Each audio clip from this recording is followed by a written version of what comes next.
Did you know that nearly 50% of all marriages end in divorce? Shocking, right? Even more surprising is that many of these couples genuinely started as good, loving people. It's a hard truth. Good-hearted individuals often find themselves tangled in toxic relationships, feeling trapped and confused.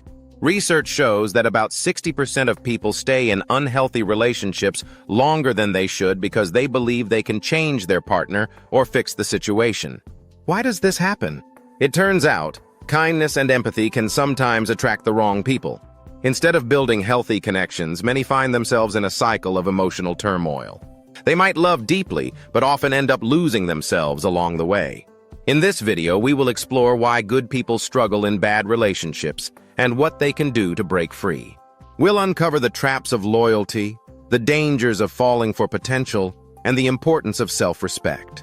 Each chapter will provide simple strategies and powerful insights to help you reclaim your happiness and find relationships that truly support you.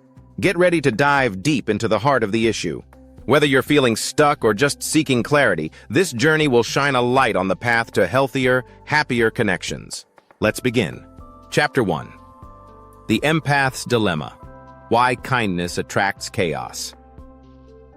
Many good-hearted people often attract those who are, let's say, difficult.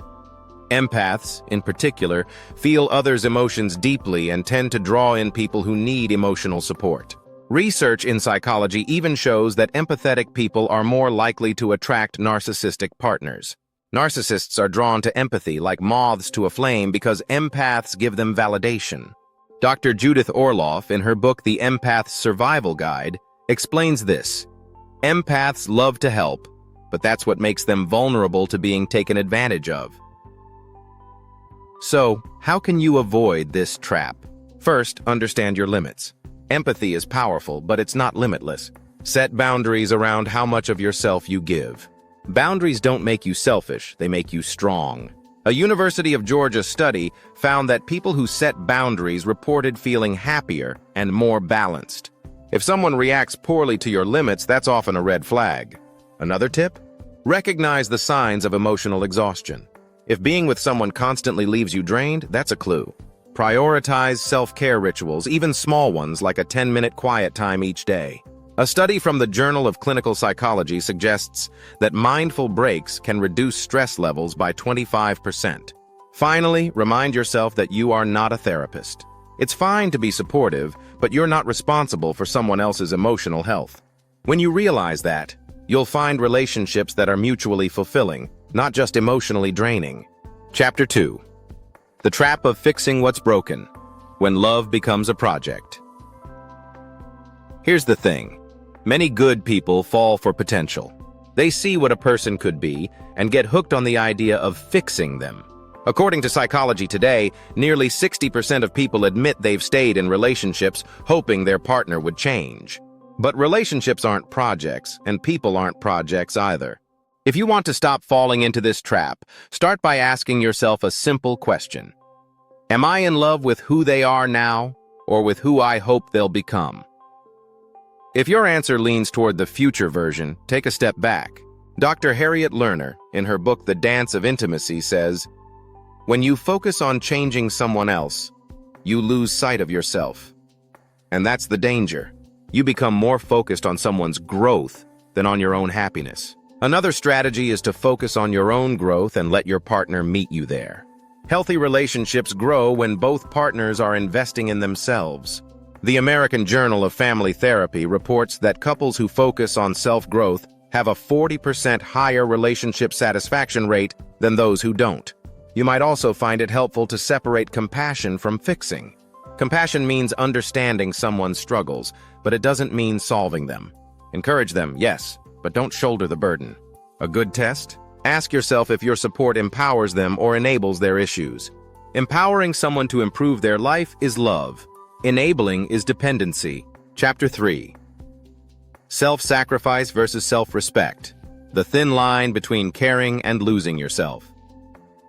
There's a fine line between caring deeply and losing yourself.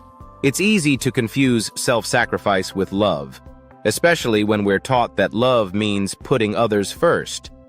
But research shows that when you constantly put others ahead of yourself, your self-esteem and happiness drop. The Harvard Study of Adult Development, one of the longest studies on happiness, found that people who prioritize self-respect and self-care actually have healthier, longer-lasting relationships. One of the best ways to prevent losing yourself is to make self-respect a non-negotiable. Self-respect isn't about selfishness, it's about valuing your own needs. Try asking yourself daily, what do I need right now? This simple check-in builds a habit of self-awareness and respect. A 2019 study in psychological science found that small acts of self-respect, like saying no when you need to, boost self-esteem and happiness by 20%.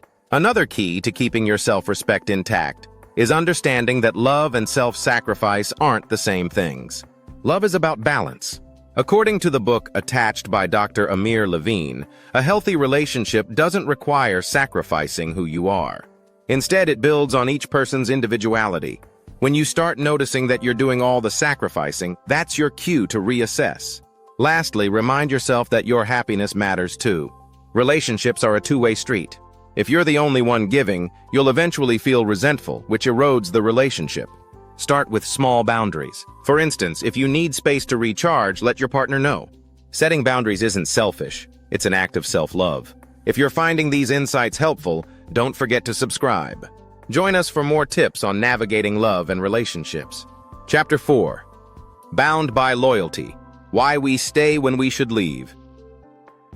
Loyalty is a beautiful quality until it holds you hostage. Many good people stay in toxic relationships simply because they feel loyal. They fear they'll be abandoning or failing their partner if they leave. According to a study in the Journal of Social and Personal Relationships, over 40% of people remain in unhealthy relationships due to loyalty alone. They believe leaving would mean giving up on someone they care about. But here's the thing, loyalty should go both ways. To break this cycle, start by redefining loyalty. Loyalty doesn't mean sacrificing your happiness or well-being. As Dr. Brené Brown says, true belonging doesn't require us to change who we are, it requires us to be who we are. Staying true to yourself is a form of loyalty too. Ask yourself, is staying in this relationship helping you become the best version of yourself, or is it keeping you stuck? Another powerful strategy is to focus on what you deserve. A healthy relationship includes respect, care, and mutual support.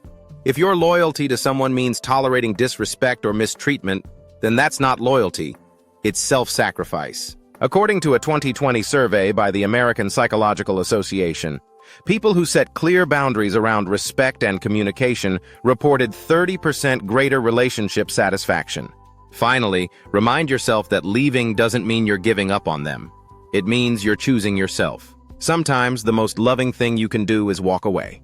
This choice gives both of you the freedom to find happiness and growth. It's hard, but remember, loyalty to yourself is just as important as loyalty to someone else. Chapter 5. The Addiction to Potential. Falling in love with who they could be.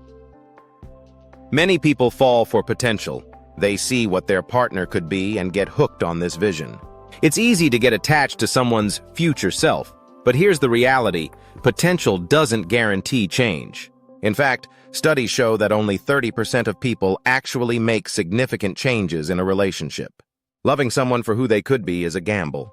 To avoid falling for potential, focus on the present. Ask yourself, am I happy with who this person is today? If the answer is no, don't ignore it. A study in the Journal of Personality and Social Psychology found that people who value compatibility over potential have more stable relationships. You can't build a lasting connection on what might happen in the future. Another way to stay grounded is to listen to actions, not promises. People often promise to change, but words alone don't bring results. As Maya Angelou famously said, when someone shows you who they are, believe them the first time. Pay attention to what your partner does, not just what they say. And finally, remind yourself that love isn't about potential, it's about reality. A healthy relationship supports you now, not in some imaginary future. You deserve someone who is ready to be a loving partner today. Loving potential can lead to disappointment and heartache. Instead, aim to build a relationship on present-day respect, trust, and shared values. If you found these insights valuable, make sure to subscribe. Join our community for more guidance on love, relationships, and finding your happiness.